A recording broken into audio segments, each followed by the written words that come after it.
Respect একটা পুরুষের জীবনে সবচেয়ে গুরুত্বপূর্ণ জিনিস। এজন্য একটা আসল পুরুষ নিজের ডিসরেসপেক্ট কখনোই সহ্য করবে না।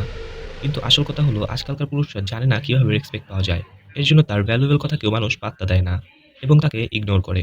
কিন্তু সত্য হলো রেসপেক্ট মানি, পাওয়ার কিংবা মানুষকে ভালো দেখালে পাওয়া যায় না। রেসপেক্ট পাওয়ার জন্য কিছু অ্যাটিটিউড, কনফিডেন্ট ও কিছু পাওয়ারফুল স্ট্র্যাটেজি দরকার। যা শিখে আপনিও ইজিলি ওই রেসপেক্ট নিতে পারেন যা কিছু পাওয়ারফুল লিডাররা নিয়ে থাকে। এর জন্য যদি আপনার বয়স ১৪ থেকে ৩০ এর ভেতর হয়ে থাকে এবং আপনি চান আপনাকে সবাই রেসপেক্ট করুক, তাহলে এই ভিডিওটি আপনার জীবনের সবচেয়ে ভ্যালুয়েবল ভিডিও হতে চলেছে। Point number 1, give before you get. একটা ফেমাস কোট আছে, respect is like a mirror, the more you show it to other people, the more it reflect on you. এর মানে হচ্ছে রেসপেক্ট হলো আয়নার মতো। আপনি যত মানুষকে দেখাবেন মানুষ ঠিক ততটুকুই আপনাকে সম্মান করবে। তাই হয়তো কোনো মহামানব বলেছেন, রেসপেক্ট পাওয়া যায় না, এটা কামাতে হয়। আর কোনো কিছু তখনই কামানো যায় যখন আপনি তাকে এর বদলে কিছু দেবেন। এখন প্রশ্ন হলো, কি এমন জিনিস যা সবার চাই? তা হলো রেসপেক্ট। এভাবে বুঝুন।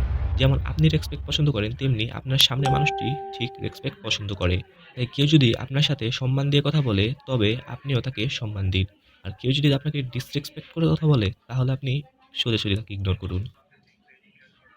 Point number 2, psychology of body language. এই দুটি ছবি ভালো করে দেখুন। কে বেশি কনফিডেন্ট লাগছে? রাইট সাইডের মানুষটা না লেফট সাইডেরটা? অবশ্যই রাইট সাইডেরটা। এর কারণ হচ্ছে সে ওপেন বডি ল্যাঙ্গুয়েজ রেখেছে। এই পোজ সাধারণত লিডার বা জেনারেলরা করে থাকে। অপরদিকে লেফট সাইডেরটা কাঁধ ঝুঁকানো এবং হাত পিছনে, যা ডিসঅনেস্টি ও নার্ভাসনেসকে শো করে। যদি আপনি একটি ঘরে যান, সেখানে আপনার থেকে রিচ মানুষ আছে, আপনার থেকে গুড লুকিং ও স্মার্ট মানুষও রয়েছে। যাই হয়ে যাক, আপনি শুধু নিজেকে রেসপেক্টিভ ভাবে ট্রিট করেন।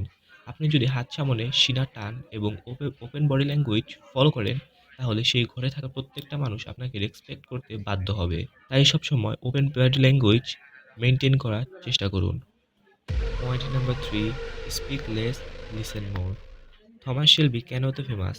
কারণ তার অ্যাটিটিউড চিৎকার করে অ্যাটিটিউড কমান্ড করে। আর ও কিছু বলে না, শুধু শুনতে থাকে ও বুঝতে থাকে। ওর মাথায় অনেক কিছু চলতে থাকে, কিন্তু ও কিছুই বলে না। কিন্তু যখন বলে, তখন সবাই কান খাড়া করে তা শুনে। এই রুল নিজের লাইফেও অ্যাপ্লাই করা শুরু করুন। আপনি যে জায়গায় থাকুন, চুপ থাকুন। প্রয়োজন শুধু তখনই বলুন। কোয়ান্টিটি নয়, কোয়ালিটি মেইনটেইন করে কথা বলুন। কোয়ালিটি কিভাবে আসবে? Point number 4, speak with is. পুরো কাম হয়ে কথা বলুন। ধীরে, ধীরে বলুন, যাতে সবাই ভাবে এর কথায় কিছু আছে। বলার আগে ভাবুন কি বলবেন, কখন বলবেন, কিভাবে বলবেন। Point number 5, correct your posture. এই মানুষকে চিনেন? ইনি হলেন অ্যামাজনের ফাউন্ডার জেফ বেজস। এখন আপনিই বলেন, আপনি একে সম্মান করবেন নাকি একে? এরা দুজনেই কিন্তু জেফ বেজস। শুধু ২০ বছর আগের ছবি, দুটি একই মানুষ, শুধু তাদের পোস্চার এ ডিফারেন্ট আছে। আপনার পোস্টার আপনার কনফিডেন্স শো করে। আপনি যত ঝুঁকানো, বেচারা দেখবেন মানুষ আপনাকে সেভাবে ট্রিট করবে। আর একটা ভালো পোস্টার আপনার রেসপেক্ট কতটা বাড়াতে পারে তা আপনারা দেখতেই পারছেন।